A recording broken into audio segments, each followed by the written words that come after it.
Well, welcome to another episode of Razorcast, brought to you by Razor Metal Reviews. As always, I'm still Chris. I'm also still Chris. We don't change. No, we don't. Never. Just eternally the same.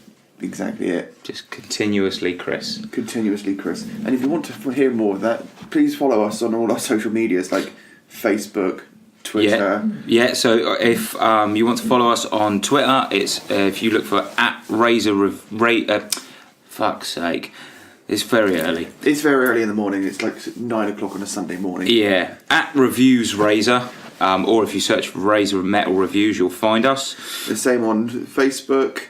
Razor Metal Reviews on Instagram and Facebook, isn't it? So give us a follow. We'd really like to hear from some people. If you've got any ideas of bands that you've listened to that you think we should check out, or if you've got an idea for an album we should cover on Horns Up that you think's underrated, or if there's a bit of news or something that you would like to, if there's a particular person in the metal and rock industry that you'd like us to call a cockwomble, then just a complete turd burglar. Yeah, then give us a shout. Yeah, literally, on this week's episode, we're actually doing something completely new. We've actually got a couple of bands that have been in contact with us, and we're actually going to be playing their music. Yes, a bit of an exclusive for us. Yeah. So you lovely people are going to not only hear our dulcet tones, but you're going to hear some fucking good music as well. Exactly it.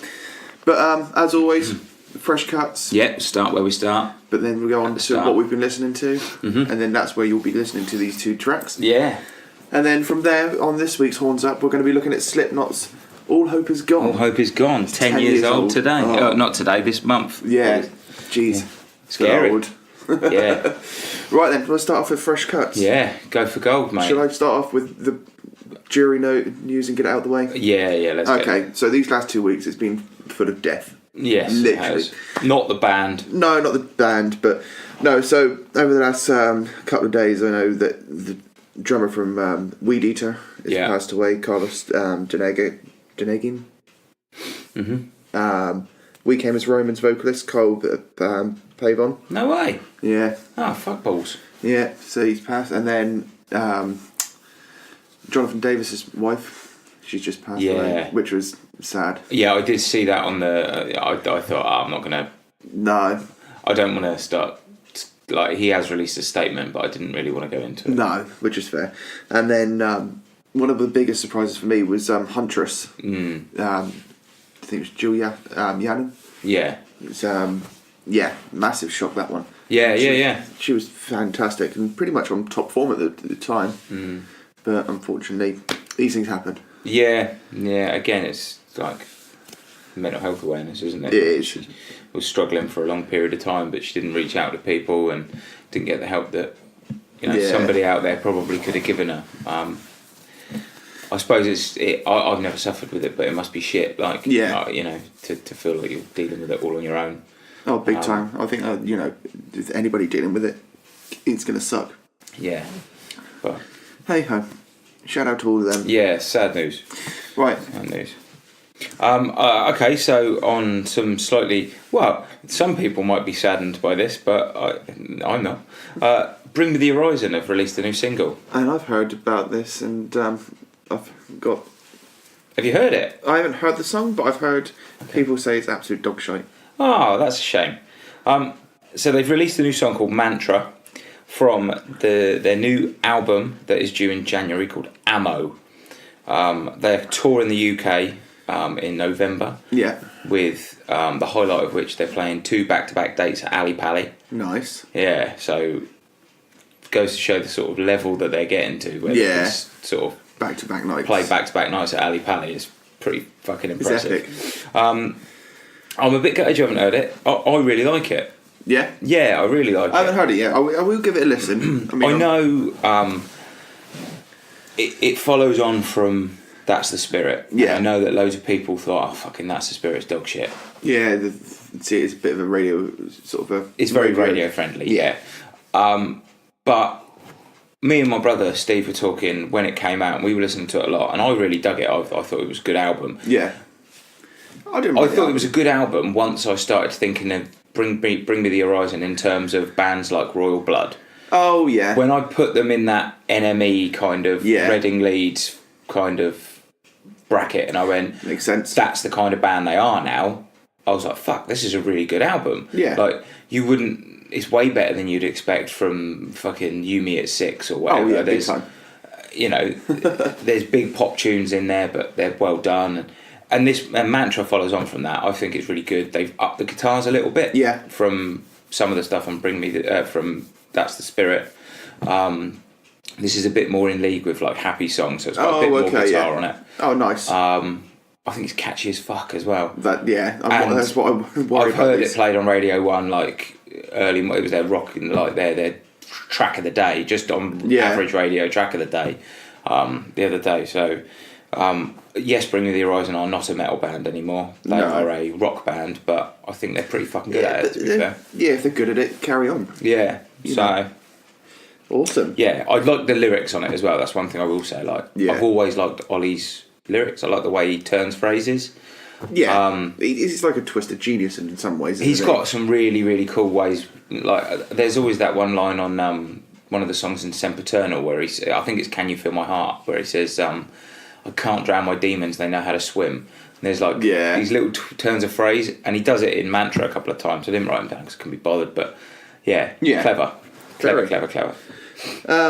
New music coming as well this way. Scott Ian has come out and said the Damned Things are going to be releasing a new album. Oh, really? Yeah, they said it was going to be a matter of time. They said it was always going to be scheduled to do so, providing that they could all get together. But I don't know if you guys have all listened to the Damned Things yet, but it's Scott Ian from Anthrax, along with Keith Buckley. Yeah. A couple of the guys. Every Time I Die. Yeah. A couple of guys from Fall Out Boy, innit? Fall Out Boy, yeah. Yeah. And so basically, the two dudes from Fall Out Boy will finally be able to play rock music again. Oh god, yeah. Yeah. Yeah. I mean, and they're very good at doing so. You know, because the first album was incredible. What from the Damned Things? The first Damn Things album. Yeah. Right. Yeah. Yeah. No, because that's pretty good. Yeah. I mean, Fall Out Boy are good in their own ways and what they do. So they used to be, yeah. So, yeah, exactly. They used to be. But no, they. I don't know if they've got a possible date on this, but they reckon that it's going to be hopefully late this year. Cool. That'll be nice. Be an interesting listen. Yeah. Okay, so the second item I've got is Billy Corgan from Smashing Pumpkins. Oh, I was listening to him last night. Were you? Yeah. What, Smashing Pumpkins? Yeah. Oh, nice. So Billy Corgan from Smashing Pumpkins went on to Instagram and did one of these fucking ask me bullshit things where people ask celebrities what fucking ice cream they'd prefer to lick off a dog's nads or... I don't know, with him at the moment I'd imagine there's a lot of wrestling questions because he owns one of the NWA, one of the big wrestling companies out there. He owns Dr. Dre. He owns Dr. Dre. Oh, nice. Jesus, well that's a turn up for the books. Dr. Dre's a billionaire as well. He is. Great, that documentary. Oh, really? Defiant ones, yeah, it's really fucking good on Netflix. Anyway, so Billy Corgan on one of these, like, asking me some bullshit. Yeah. People say, would you like peanut butter or fucking ice cream? Oh, fuck off. Asked who he'd like to collaborate with, and he said either Jerry Cantrell from Alice in Chains, nice, who I'm going to talk about in a bit, yeah, or Kanye.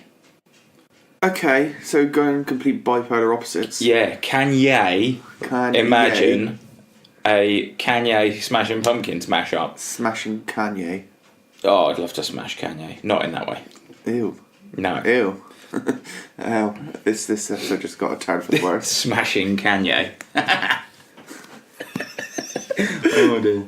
Right. Anyway. Yeah, I just thought that was a very odd mix. Like Smashing Pumpkins, I know that Billy Corgan, he likes to fuck with people. He likes to piss about. Yeah, but that's always been their sound. It's always been to fuck with everybody. Yeah, and I know he does what he wants. He's very much like a kind of creative that just goes, I'm going to do this. I don't give a shit what people think. But Smashing Pumpkins and Kanye... Nah. No, thank you. Nah, I'll pass on that. Smashing Pumpkins and Jerry Cantrell. Yes, please. Any day of the week. Yes, thank you, please. You smell like salad. You do. My next bit of news actually involves getting you guys involved. Let's see if we can get this happening, because I want to hear your thoughts. Atreyu just released 2 new singles. Now, I haven't listened to this. Neither have I. So I'm going to get you guys out there to try and have a little listen for me and post on here what you think. They've released 2 new singles. I know they've got a album coming at the end of this year, is it? End of this year, they're hoping. Yeah, they've got it pretty much all sorted. So the 2 singles are In Our Wake and Anger Left Behind. Yeah. So if you guys can get on that, put your little journalist caps on. Yeah. Do it. Is a journalist cap like a baker boy hat? What kind of hat would a journalist hat be? I always think of the 1950s sort of trilby. Oh, yeah. Yeah. Or like a fedora with a big feather in it. Dick Tracy style. Yeah, exactly it. Okay. So put your Dick Tracy hats on and your yellow jackets and listen to some music like some sort of deranged journalistic banana. Exactly it. Okay. Over to you. Sweet. Good fucking news. Guns N' Roses klaxon. Look, yeah. I've got this written down here. Right. Guns N' Roses news klaxon. So 2 parts to this. Yeah, go for it. That I thought were interesting. Firstly, the fucking Not In This Lifetime tour has become the highest grossing tour in musical history. Well, is that hardly surprising? Well, yeah, when you think about like Michael Jackson's tours and Queen. Okay, yeah, and when you look at that, but I would imagine they didn't do as many dates as what Guns N' Roses are doing at the moment. No, that's probably right. But I'm sure Michael Jackson did. I'm sure Michael Jackson did fucking 900,000 dates. Oh, yeah. I mean, that history tour that he did was just... It went on for about 10 years. Yeah. But, that's fucking cool in itself. That is. The second part is that Slash has said that they're getting on so brilliantly well. After a couple of weeks ago saying that he didn't want to talk about new music. Yeah, he said that Axl has got loads of material already that could recorded. Potentially be used for new GNR. That's right. I can hear that they are going to be going straight into the studio and having a little play around with it. Well, they've he said that basically they're getting on really well, the tour's going well, and they've all had a discussion, and none of them have got any intentions of stopping. None of them got any intentions of backing away or doing other projects. He's kind of poo-pooed the idea of a Velvet Revolver album. He's kind of gone, no, it's not going to happen. Well, that's a lie because he's got a new... Miles Kennedy. Him and Miles Kennedy. Yeah. Fucking lying. I get the impression that was probably recorded before they started the tour, to be fair. Possibly. But yeah, holy shit biscuits. Yeah. Fucking new Guns N' Roses. I'll be interested to see how that turns. I mean, I wouldn't be disappointed if it has a bit of a turn to like the Chinese Democracy album, because I quite like that. Well, when you've seen them live, if you see Slash playing at the Guns and the Chinese Democracy stuff, it's like fucking yes. Yeah, beefy in it. Yeah, I'd love that. Just put some more Slash's personality and a bit more Duff's kind of punk.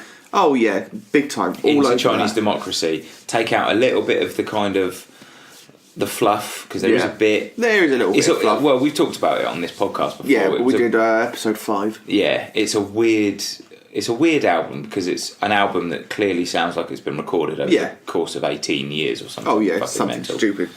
But no, I'm really hoping something big's going to come from that. Could you imagine if you put a bet on new Guns N' Roses music? If you went to Ladbrokes or other betting sites are available, and you went into somewhere and you said, I'll give you 20 quid that Guns N' Roses will record a new album with Slash and Duff, the odds would be astronomical. Oh, it would have been about 5 years ago, yeah. Yeah. But if you would have put it on the fact that they got back together and did a tour... Oh, yeah. The odds would have gone down, but ultimately I still think you could still put a good 20 to 1 on it. I need an almanac. But yeah, no, you just stole my last bit of news anyway. So. I apologise. I've got one last bit. I didn't realise this happened. I was flicking through I should have known, but it was the same weekend I was at Bloodstock. Oh, okay. Obviously, anything outside of Bloodstock, anything outside of the walls of Catton Hall that weekend were not... No, oblivious. Yeah, I wasn't going to know about them. But I don't know if you heard about this at Boomtown. Oh Festival, yeah, which is the one up at Winchester. Yeah, it's just outside. Which is bizarre because Limp Bizkit headlined that. And that's what I was going to talk about. So Limp Bizkit headlined one of the stages at Boomtown. Yeah. Now they had people like Skin Dread in the past, and I think Knock Loose or someone like that. Yeah. So they do have metal bands, and they do have rock bands. Yeah, and things at like that. A fucking drug-fueled festival. Yeah. So, but Boomtown Festival this year, they booked Limp Bizkit, and it was pissing it down for their set. Absolutely pissing it down. They were indoors though, like the stage was covered. Yeah. And as they were doing the breakdown bit in Break Stuff, and they were doing the big build, the really big slow build into the "I'll break your fucking face tonight" sort of thing. Yeah. And just really building, pissing down with rain. The stage above them broke. No. Yeah, and emptied basically a bathtub full of water all over Wes Borland's pedal set. Oh shit! Yeah, he went on Instagram about an hour after they finished the set, but like about an hour later, he showed his pedal board and everything was just fucking fried. It had all just gone. Oh yeah, man! Everything like 15, 20 pedals just fucked. That's the last time they come here then. Well, he was in quite good spirits about it, but yeah. See, I would have loved to have been there because Boomtown's only about half an hour away from us. Yeah, 40 minutes, yeah. If that. But yeah, no, my brother went up there and he found a really cool spot looking at the festival. And it looked fucking epic. Yeah, it's supposed to be quite a cool festival. There's a lot of different shit that goes on. I'd love to have been just there to hear Limp Bizkit in the background, like, oh. Yeah. But this is a festival that's predominantly done by like ravey music and stuff like that. Like Diane Wood, I think, headlined on the Sunday. Oh, I'd have liked to have seen them. Yeah, I would like to have seen them. But what I am gutted about, like, I'm not really. This isn't part of the news, but I am gutted today. Although the weather's shit, so it's kind of made up for it. But the Prodigy are headlining Victoria's Festival. That's right. I did see that. I was debating whether I'm mentioning that. So was I. I was debating going. I'm still debating getting in the car and driving down there. I think the tickets were like $49.50. So yeah, to see the Prodigy, I'd just drive down there for the evening to see them, and then I would have stood outside the walls. Lose my tiny little mind. Exactly it. But hey ho. But anyway, that's I think that's it for me for the news. That's it for me for the news. Nice. Yeah. Shall we let you lovely people listen to some good music? Yeah. Do you want to introduce it and let them know what they're going to be listening to? So this first one is come from a band we talked about last week, Canavar. Mm-hmm. Now they've released their new single Sacrilege a few weeks ago. Yeah. Videos up on YouTube if you want to catch them. Fucking awesome. Hopefully you've all gone out and listened to it anyway. Oh, I hope so. Because we did bleat on about how good it fucking is. So yeah. So right, we'll let you guys listen to this. Yeah. See you in a minute.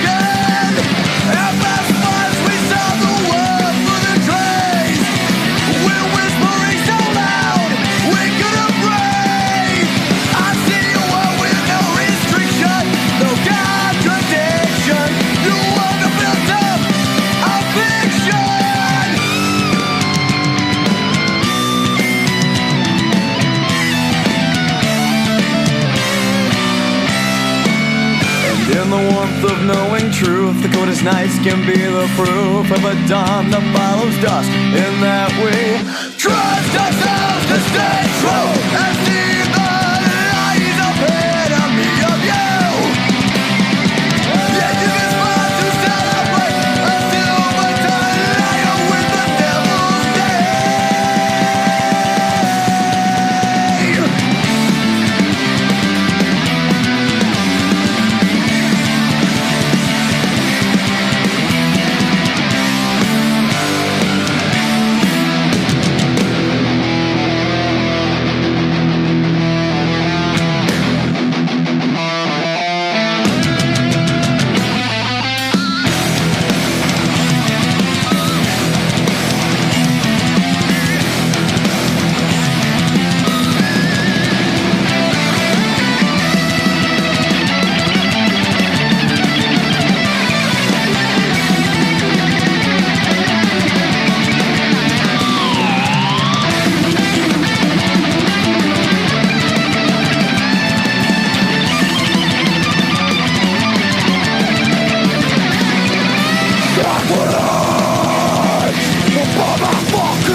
Well, that was tasty, wasn't it? Yeah, welcome back. Welcome back. Yeah, no, that's Canavar and their new single Sacrilege. Mm-hmm. Pre-order it on iTunes. It's amazing. And if you pre-order it now, you also get Daybreak is their other single. Oh, sweet. So yeah, well worth it. Nice little bonus there. Yeah, cheap at half the price. Exactly. Didn't they gig last? Was it last night or the night before? They were in Camden with last night. Yeah, with another band that I've been listening to recently, and I can't for the life of me think who it was. Should have done some more research. But sorry, that's all good. Stop clearing my throat. But anyway, here we are looking at what we've been listening to this week. Yes, mate. So, do you want to kick things off? Okay, so some of you may know, Alice in Chains released a new album this week called Rainier Fog. Nice. So this is the third album since their comeback. Yeah. Since Black Gives Way to Blue. Little bit of a phone moment there. It's a phone moment. Sorry about that, guys. Stay professional, Chris, for God's sake. Sorry, but mother calls. Yeah, so it's their third album since their comeback, with William Duval as on the vocals. Now, I will make a confession. Go on. Outside of the big fucking hitters, like the big singles and shit, I don't really listen to Alice in Chains. Although I should, because they are kind of, from what people have said to me about them and what I've heard about them, they could kind of right up my street. So this was almost like me dipping my toes into a full Alice in Chains record. And I've got to say, there's a good reason that Alice in Chains are considered to be like the best at what they fucking do. Yeah. Because this album is fucking brilliant. Yeah. It's really, really fucking brilliant. It's that sludgy kind of melancholic riffing. Yeah. And it's that mid-tempo kind of...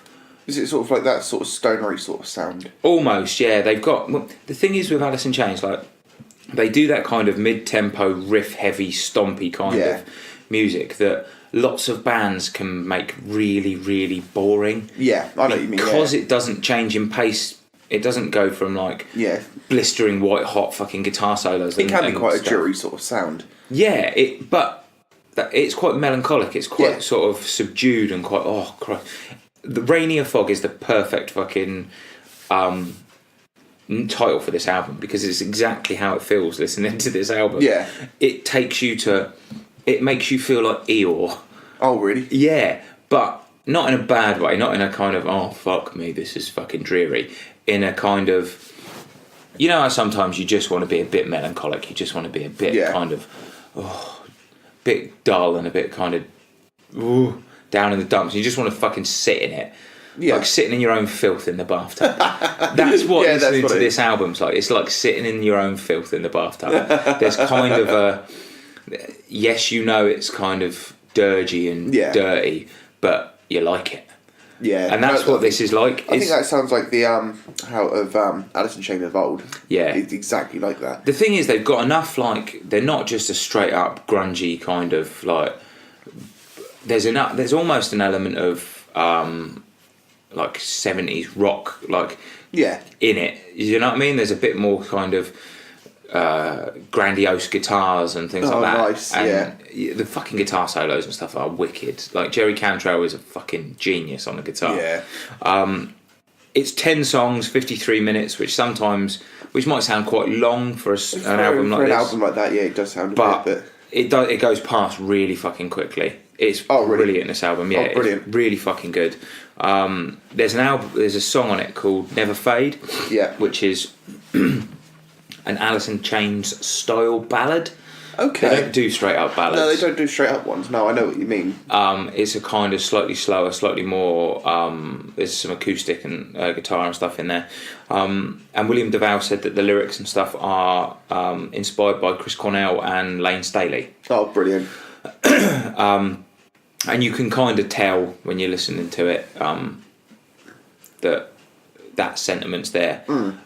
He's such a fucking good singer. Yeah, no, I think really when they've were looking for a singer to take over from Lane Staley, I don't think they could have made any better choice than William DeVal. He doesn't sound. The thing is with William DeVal, he doesn't sound like a replacement singer. No, he doesn't. He feels like he just slotted straight in. Yeah, he was there from the beginning. It just fits Alice in Chains so perfectly. Yeah. His voice is fucking massive and powerful. Oh gosh, yeah. And yet he can be really kind of delicate and vulnerable, the way that Lane Staley used to. Yeah. They're different vocalists. I'm not comparing him, saying he's exactly the same. He's got a very different voice, but he's got some of the similar characteristics. Oh, brilliant! Yeah. Yeah, it's fucking great, this album. Yeah. My standout moment, to be fair, for me, is So Far Under. Yeah. It's just the most metallic one. It's got the most metal kind of riffing on it. But yeah, fucking well worth checking out. Like anyone that's liked Alice in Chains before, or likes kind of grungier sort of mid-tempo rock with some of the fucking best riffs. Yeah. Like just some of the absolute best riffs. Needs to go and check out Alice in Chains' new album, Rainier Fog. Rainier Fog. Yeah, it's fucking wicked. From one riffage album to another. Yeah. I've been listening to Black Tusk's new album. Oh, yeah. And that's called TCBT. Mm-hmm. And as the name suggests, it does sound like something you would have heard out of the old CBGB in New York. Yeah. And fuck, this is just raw. It is straight up punk. Yeah. But there are a lot of sort of sludgy sort of thrash undertones into this. And it just goes on and on. It will kick you in the fucking testicles or wherever. Yeah, I've heard bits of it. I have heard a couple of songs off of it.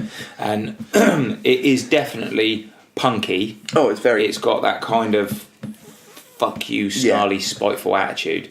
But there's a lot of sludgy there's a lot of sludgy, grindy kind of riffs to it. There are massive loads, but the thing is, what I've taken from this is, if you want to compare it to anything, I would go with more the Cancer Bat sort of side of things. Yeah. It is very much that, but again, it's just an album that just does not. It's relentless. Yeah. It will just carry on kicking you in the face.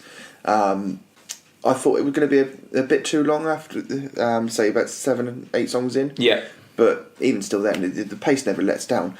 I can see this being quite strongly in my top 10. Really? Yeah. Fucking hell.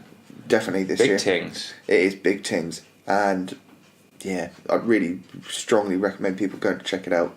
Yeah. It's just punk. It's fuck. Yeah. You don't hear that these days. But it's not, like, for anyone who's thinking, oh yeah, this is a punk album, cool, I'll go and listen to this, I'm expecting,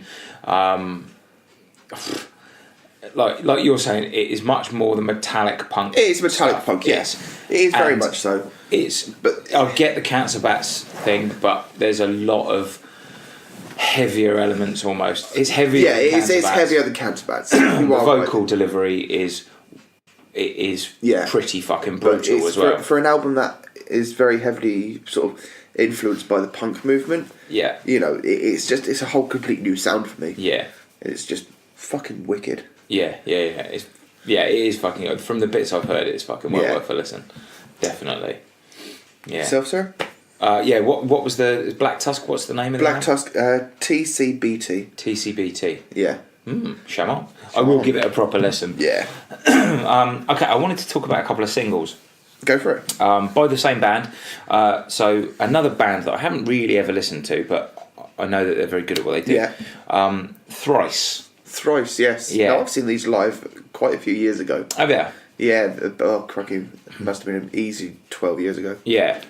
Well, Thrice, I know that Steve Hill from like That's Not Metal and now Riot Act. Yeah. He's a big fan, and their last album that came out, he was fucking massively hot on this. Yeah. So I thought, I know they've released 2 new singles, I'll give them a listen. Totally not what I was expecting. No, really not what I was expecting. So the two singles out now, one called Only Us and one called The Grey. Okay. Only Us is fucking brilliant. Yeah. It is massive. When I say massive, I mean this is like Bring Me the Horizon kind of stadium filling, radio rock, massive. This is fucking huge, this song, honestly. It is brilliant. Nice. But it's still quirky as shit.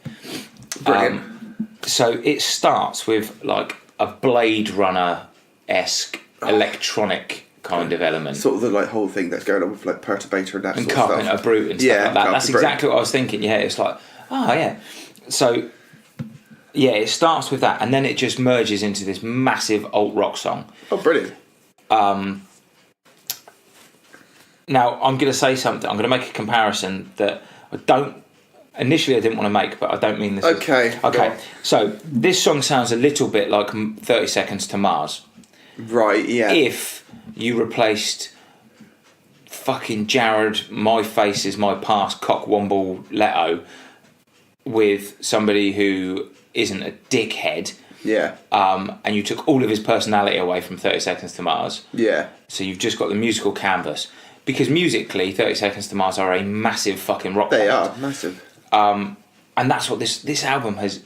this single has got massive fucking rock anthem written all over it. So you reckon this could be arena ready? It should fucking be. Yeah. The trouble is, this won't get on Radio 1. It Fine won't. by me. But it should. It's criminal that a song this big and this singable, like when you listen to it, honestly, you'll be like, holy shit! Like it'll be in your head for days. It's so catchy and brilliant. And Dustin's voice is phenomenal. He's got that kind of emotional kind of rasp to his voice. It's grungy enough, but it's sort of sweet enough that it does both the... I know we keep making comparisons to bands, to the same band. Is it anything like Touche Amore?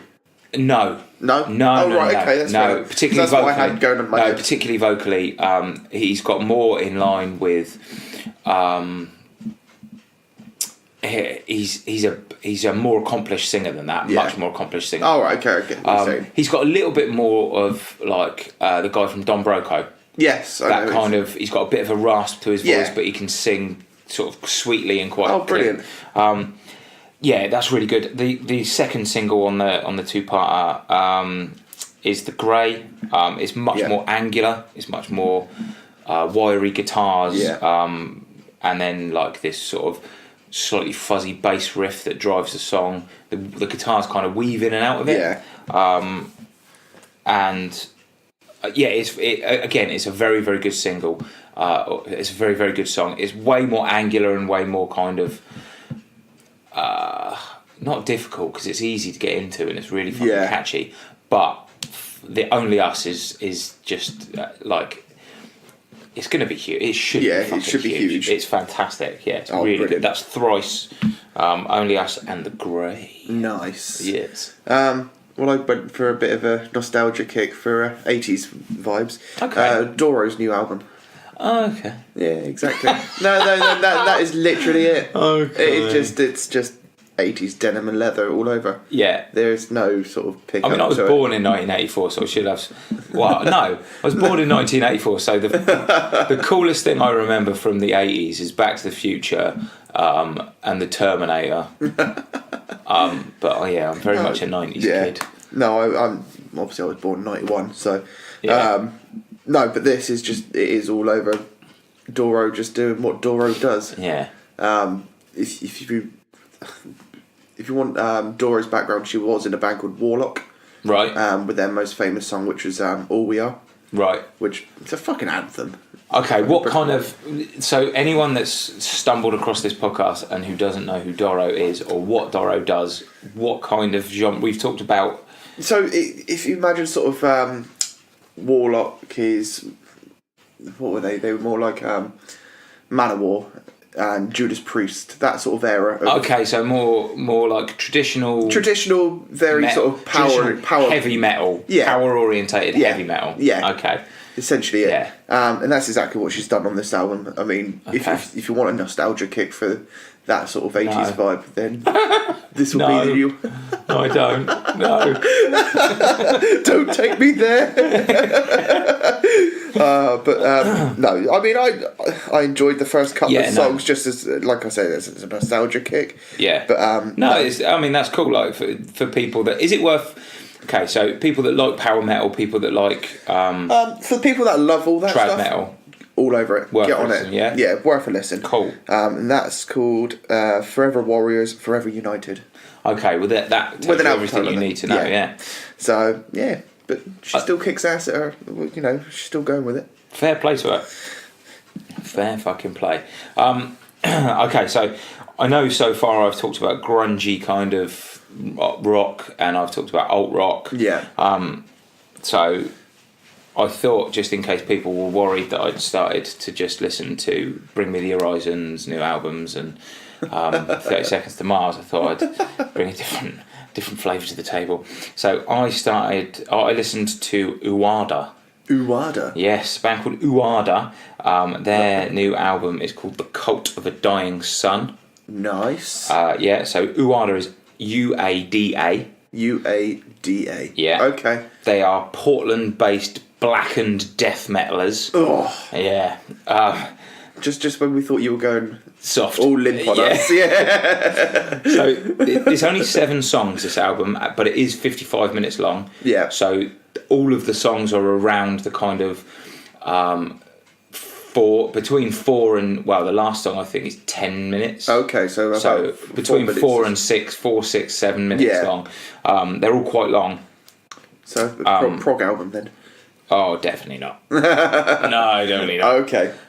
Fucking hell, this is fucking heavy. Yeah. Yeah, really heavy, but it is really, really fucking good.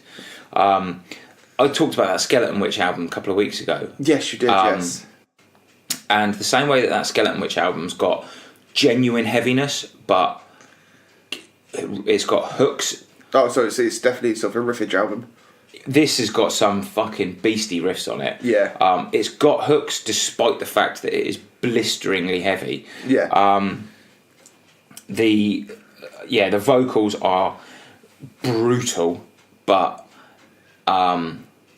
not completely you can sort of understand what you're saying. They remind me a little bit of, like, if you mixed kind of the growlier stuff on the Black Dahlia Murder and like early Behemoth. Okay, yeah. When he was a bit just more growlier kind of thing, that for kind of low growl. Instrumentally, it is just fucking heavy as balls. Yeah. The one thing I will say is it's slightly more emotive than a lot of kind of black metal. Okay.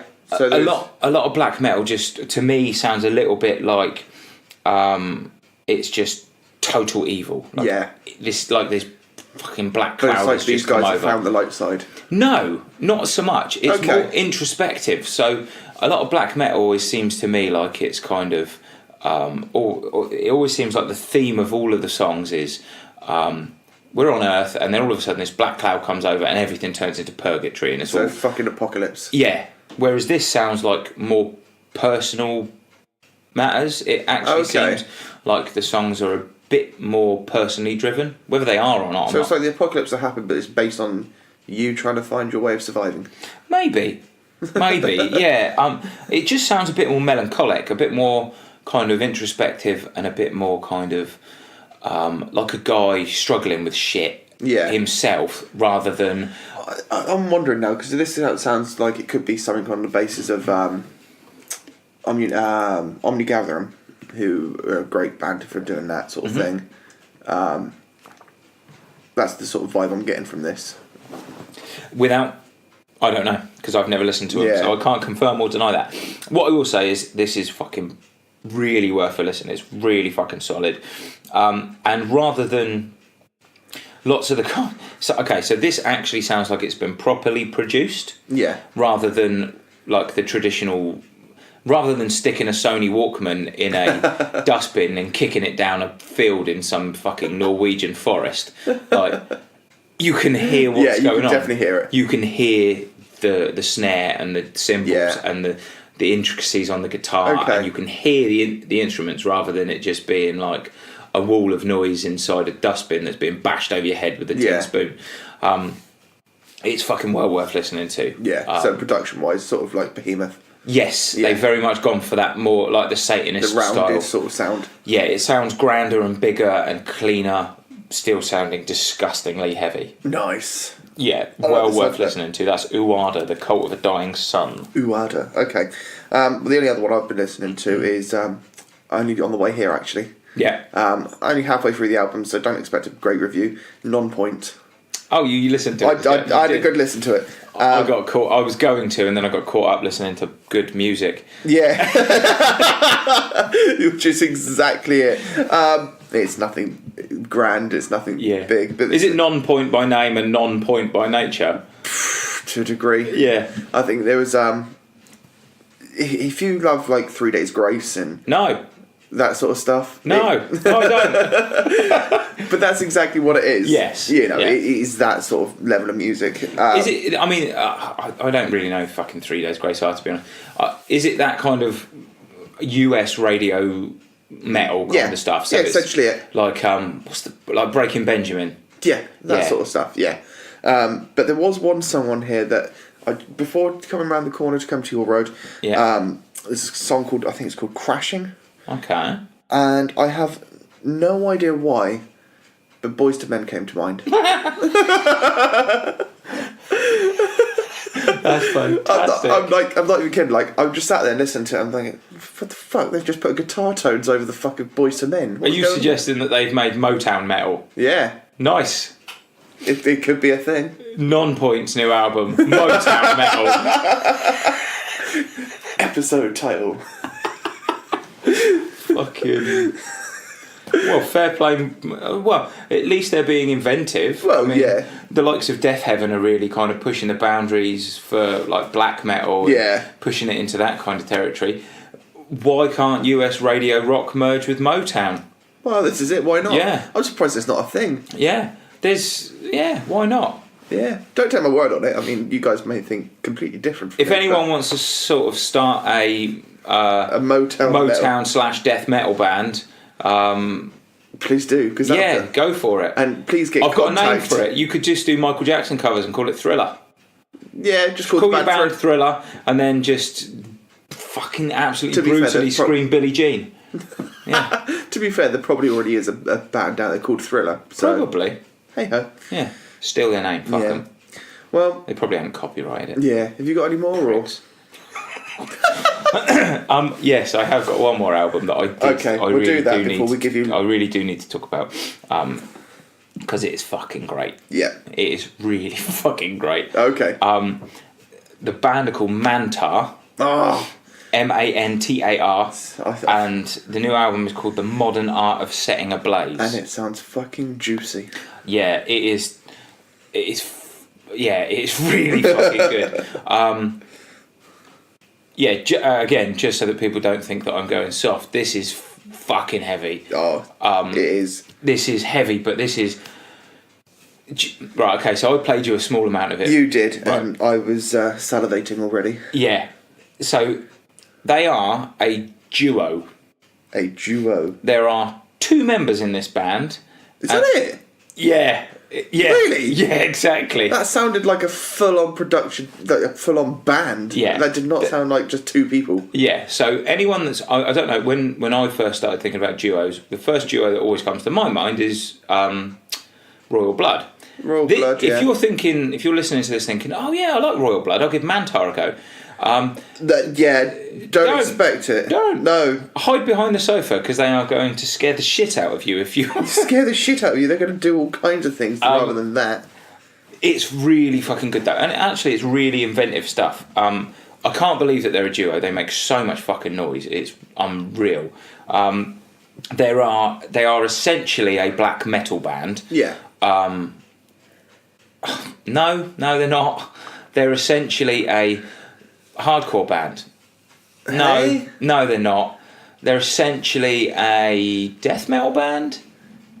No, so they don't fit under any category. They're really difficult to categorise. They are a At best, they are a black metal band that clearly fucking love hardcore. And then clearly love AC/DC, because there are some big ass rock and roll riffs on this. Wow. And that the only band I can compare them to is Kvelertak. Okay, yeah. But okay. They make Kvelertak sound like a pop band. Well, that's the route Kvelertak are going at the moment. Oh yes, it is. Yeah, but even early Kvelertak. Oh really? They are much fucking heavier. Oh wow. Much sludgier. Weirdly enough, it's weird that Alice in Chains came up this week, because there is some Alice in Chains to it. Okay. If you could, if you put Behemoth, Alice in Chains, the Black Dahlia Murder, and Converge into a wood chipper, it would make a fucking mess. It would, and this is what it would make. Yeah, and then if somebody swept all those limbs and things up and they created some sort of Frankenstein monster with them, it would be Mantar. Oh, that's so good. It's really fucking good. It's really inventive. I'm definitely having to listen to that on the way home. It's horrifically heavy. The vocals are brutal. Yeah. But it is well worth listening to. If you like the sound of loads of bands being put through a wood chipper, you will love this.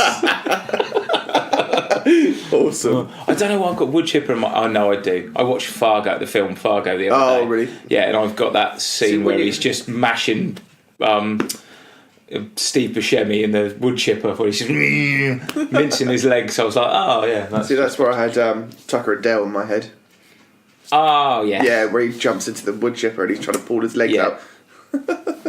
Yes. Oh, amazing. Yeah, so that is... I don't know if you've got anything else, but that is what I've had in my headphones. All I've got left now is our second single for the day. Oh, we got a second single? Yes. Fucking privileged. Privileged, indeed. So this is a band from Palma de Mallorca, I think, in Spain. Mallorca. And band called Firesword. Okay. And these guys are very much on the heavier side of stuff, on the black and death metal side of things. Oh. But imagine if you took that to a carnival. I'm thinking Avatar then. Yeah, you could be thinking Avatar, but more black metal. Okay, and more wacky. I wouldn't say more wacky, but to a degree. A more carnival vibe. Yeah, more carnival vibe for me. I'm thinking more like House of... what's the fucking film? Zombie film. House of the Thousand Corpse. Yeah, we'll go with that. Yeah, American Horror Story vibes all over a black metal. Yeah. So this is a single called Eisenberg Legacy.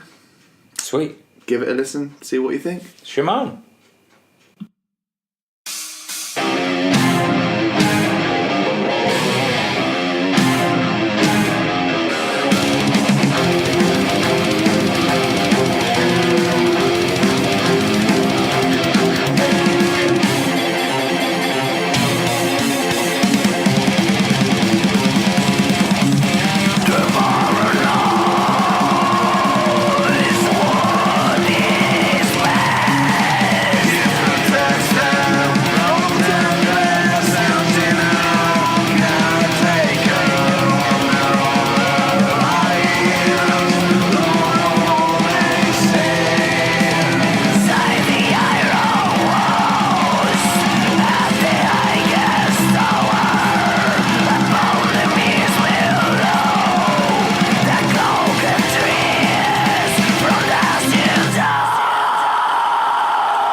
The old Seum, the governor, Rolling Bürgermeister, Witchcraft Master.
hear stories of sorcery and mechanics are whisper in the dark. Someone believe. Everyone silence becomes the baron. Listens everyone.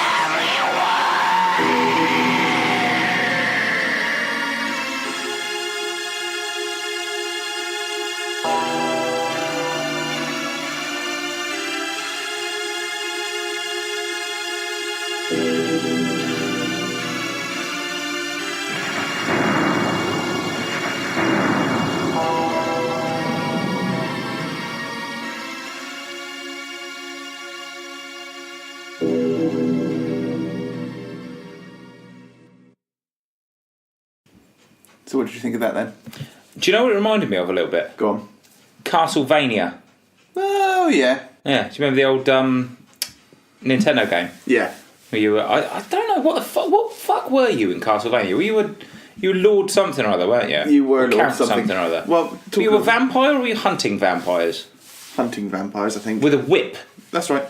Which is the standard, like, the little known fact. Like, people think of garlic and steaks, but not talking of Lord, fillet. But talking of the Lords, the lead singer is called Lord Insectum. Okay, I wonder if he has a whip.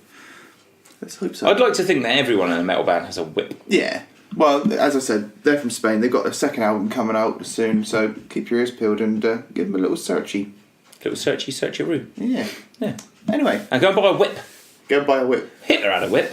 Did he? Yeah, he did. He used to have a hippo hide whip that he used to whack dogs with to impress ladies. The standard way to impress a lady. Yeah, right. Good day, lady. Look at me whack this dog. Imagine that if you put that on your Tinder profile or something. Enjoys whacking dogs with a whip. Whip whacker. Yeah. Oh, man. Anyway. Long walks on the beach and animal cruelty. We don't condone any of that. No, we don't. Definitely not. Hitler fucking does, though. Hitler did. Yeah, but he was just weird as shit, though, wasn't he? So, anyway, let's get over to Horns Up. Yes, indeed. So, 10 years old. Slipknot's All Hope Is Gone. Yeah. Fucking, where's that time gone? Oh, it's crazy, isn't it? It is. I remember when this came out. And for me, growing up with the early sort of Slipknot stuff to this, it was a bit of a changer. Yeah. Well, should we give some background on this? Yeah, go for it. On this album. So, this is their fourth album, isn't it? Well, unless you want to count the very, very first album with... Eat, Kill, Feed, Repeat. Yeah. No, I don't. So, this is their fourth album. Yeah. And this was the very last album to feature both Joey Jordison and the late, great Paul Gray. That's right. This was also their first album that they ever recorded in Iowa. Yeah. In their home actually state. take it back to their home roots and stuff. Yeah. Which is brilliant because everybody needs to come back down to earth at some point. Well, and coming back down to earth is very much not what this album is. No, it's not. Yeah, so that's a bit of a background. As far as I'm aware, I didn't look at the actual stats, but as far as I'm aware, this fucking album sold ridiculous amounts of copies. God, did it ever. I think this is where they're completely at their prime. Yeah, this is like, commercially, this is Slipknot at its absolute zenith, isn't it? Well, exactly. I mean, off the back of this, they went on to fucking huge ass tour. Yeah. I think it was 2 or 3 years world tour. Off the back of this record, they headlined fucking Download, which in 2009 was single-handedly possibly one of the best headlining acts ever. Yeah. Oh god, yeah. I mean, I wasn't there, so I wasn't there either. But I've seen the videos and I've seen it, and fuck me, I wish I was there. On it, yeah. But no, so they took a bit of a turn on this one. So they did actually make themselves a bit more emotionally in touch with songs, with such as Dead Memories. Yeah. Fucking fantastic song. Was it Snuff? Snuff. Yeah. It's not the first time that they lent into more of ballady territories. I mean, no, it's not. On Volume 3, you've got Vermilion and stuff like that. Part 1 and 2. I think Snuff was the most straight up and down. Ballad that they'd done to that point. Yeah. And it's not a straight up and down ballad, it's weird and creepy. Oh, it's very. And that's what I fucking love about Slipknot. Even a ballad, I think... I'm going to make the comparison because I know a lot of other people made the comparison at the time. And a lot of other people... I heard a lot at the time when this came out. This sounds way too much like Stone Sour. Yeah, no, I was going to come on to that, actually. Because of the snuff and things like that. People are like, fucking hell, they've gone Stone Sour. But this is when Stone Sour just found their own, it just blew up and became massive. Because, let's face it, anything Corey Taylor puts his hand to does become massive. Yeah. But... Other than his Christmas song. Other than his Christmas song, Corey. Which obviously was a big flop, but I still enjoyed it. Yeah. But no, so they come out with this, and again, at the total prime, height of all things. Do you feel, though, that this was more of a radio-ready album for them? Do you know what? I was going to talk about the radio, because I found that it was the weirdest thing, and it was one of those weird kind of... Right, okay, so I remember driving my car, driving along, and it was about 1:30 in the afternoon, and listening to Radio 1, and they went, okay, yeah, a new bit of music now. We've got the new single, Psychosocial, from Slipknot, and they put fucking Psychosocial on the radio at 1:30 in the afternoon. To be fair, I think I heard this before, when this all came out. I was at work, and just as you say, 1:30 in the afternoon. It was freaking bizarre to hear something that heavy on the radio, on Radio 1, on daytime radio. It was, it was ridiculous to hear anything like. And I know that's not Slipknot's heaviest song, but far from it. But fucking hell, that song has got blast beats on it. That song has got chunky fucking riffing and screaming, and that is a heavy ass song. Oh, big time. And an anthem that, and that's the beauty of Slipknot, is that they can write songs that are brutally heavy and anthemic at the same time. Well, this is it. And I think, again, come to that whole radio ready thing, but this album was just full of singles in a lot of ways. Yeah. Because you had All Hope Was Gone, Dead Memories, Sulphur, Snuff, all just big singles. And I think any one of those could be used for the radio. Yeah, but I don't think... I know a lot of people said that this was a bit more cynical, this album.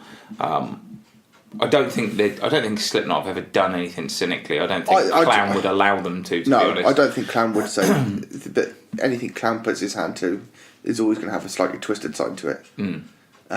He's not one you'd go, write me a ballad, He wouldn't do that. He would put a twist on it. And, as you said earlier, with Snuff. Yeah. It is a twisted sound. It's creepy as hell. Especially with the fucking title called Snuff. Yeah, well, it's not just that. The video was fucking cool for it, because the video was...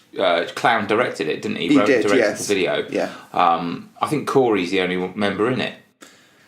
I think you could be correct. I think Corey's the only one in it. Yeah. I think he's dressed in drag as well, isn't he? Yeah, that's right. But he looks a bit like Heath Ledger's Joker in it. Yeah. Or that bit at the end of Smack My Bitch Up, that video where it's all twisted and distorted and whoa, what the fuck? Yeah. But yes, Snuff. I fucking love Snuff. I think it's a great song.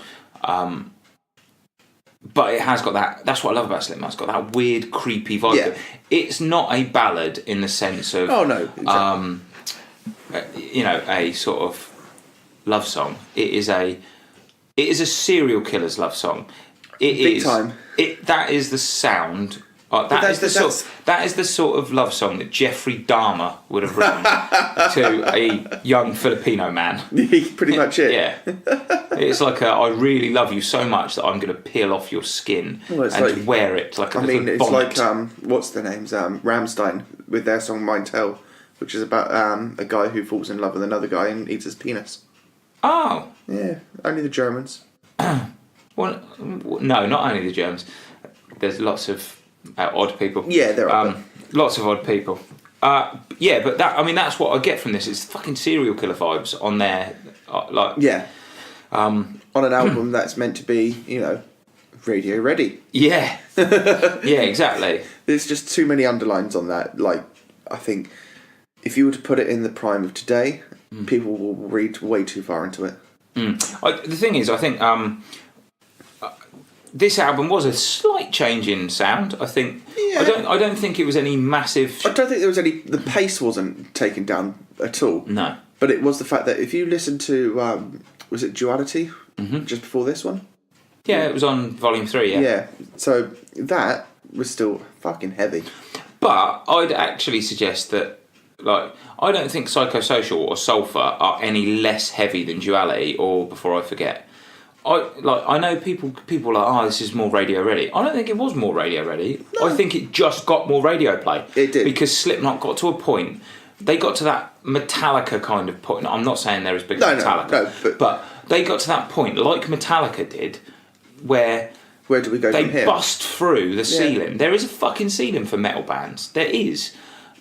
And every now and again, a band gets to the point where they're so big that mainstream media, mainstream music has to go, do you know what? You just have to give them their fucking place. Well, again... What they do is they go, let them through. It's almost like a nightclub.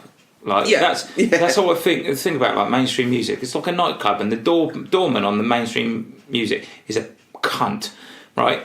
Yeah. And he is a prick, and he's letting in all the good-looking women, right? And he's not letting in any of the just average Joe blokes. No.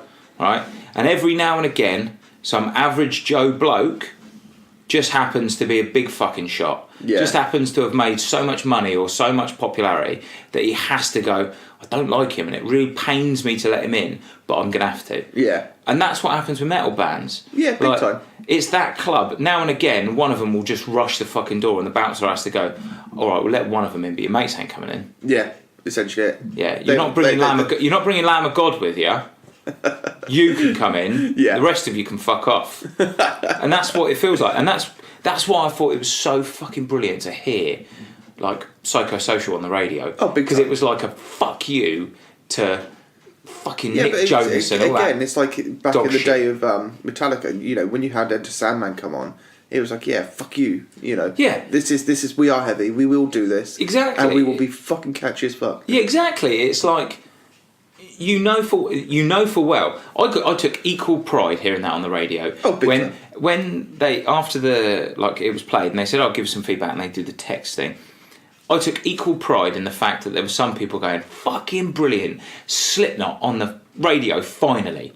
And there was other people going, oh my God, what is this noise? My child just listened to this and now he's going to be a Satanist. I was like, good, you're a dick. You don't understand what the music is.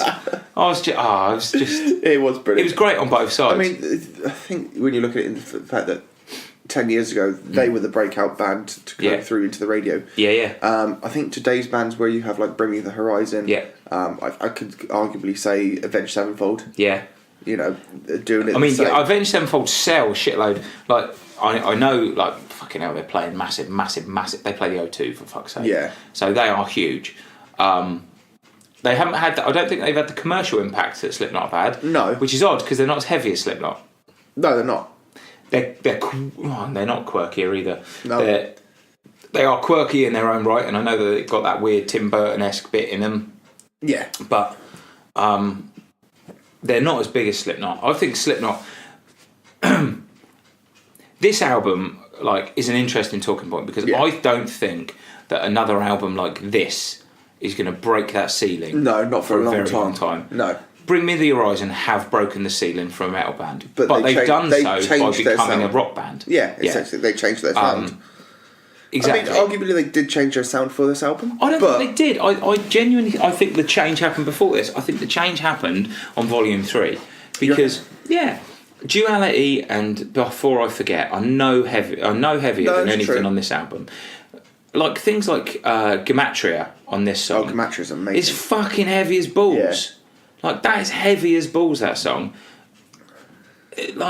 You're not telling me that is a massive step away from... No, it's not. Far from it. No, I mean... No, exactly. There's stuff on this album that I'm not suggesting anything that they ever did since is as heavy as Iowa. No. But there is fucking heavy, heavy tunes on this. But there's also that kind of lighter side of Slipknot. Yeah. So I think the change happened before that. Yeah. But I just think it's that perception. I think people perceived Slipknot as they're a bigger band, they're on the radio, therefore they must have changed their sound. Yeah. Which, unfortunately, I don't think is going to happen again for a very long period of time. No, I can't see this being at all.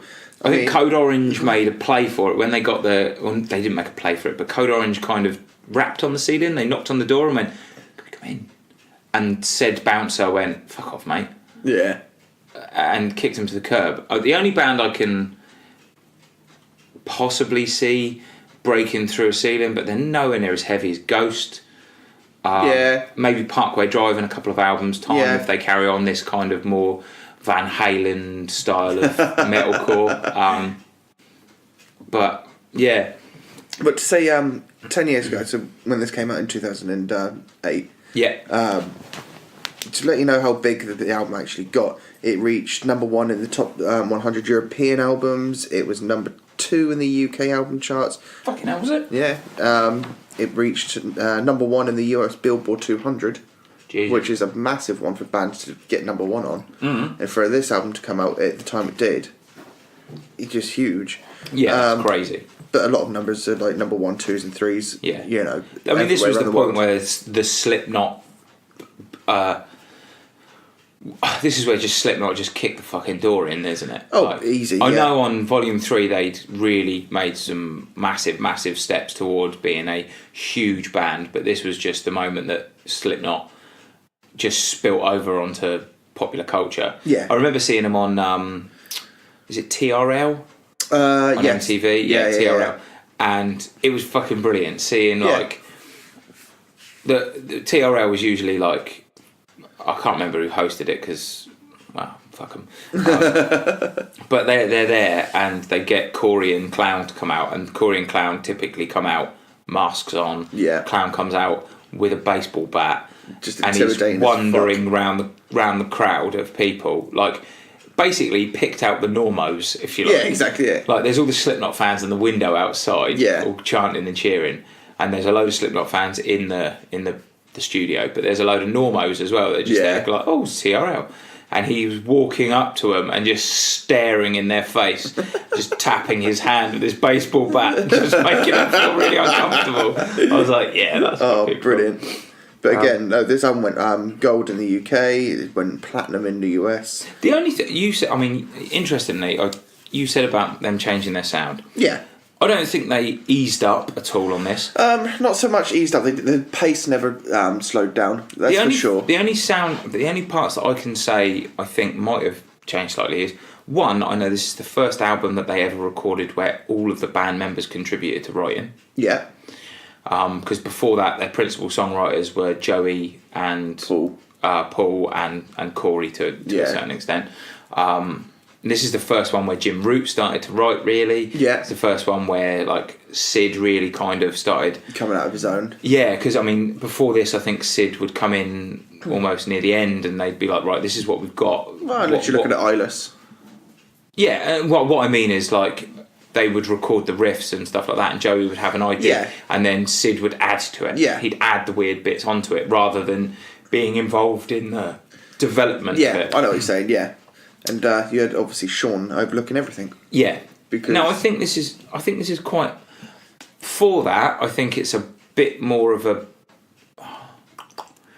It might be a bit more of a bitty record than some other Slipknot albums. I think, like, if you listen to the first two, you can tell that those albums have very much got a similar sound, a similar drive, similar aesthetic, and this one's got more of a mishmash of stuff. There's bits that sound a bit like Iowa, there's bits that sound a bit more Stone Soury without being Stone Sour. I'm not fucking suggesting. No, I know what you're saying, no. Please don't tweet me and say, they don't sound like Stone Sour, because I fucking know they're different bands. Exactly. I also know that Stone Sour were around before Slipknot, before anyone was to bitch and moan.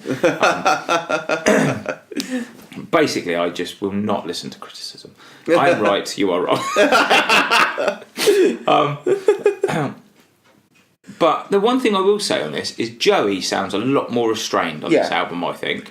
To a degree, yeah. But he's definitely got his trademark sounds all over this. You can hear it's Joey, but just the feels and stuff, like on Psychosocial, where he's got that dum-dum-dum-dum-dum-dum-dum-dum.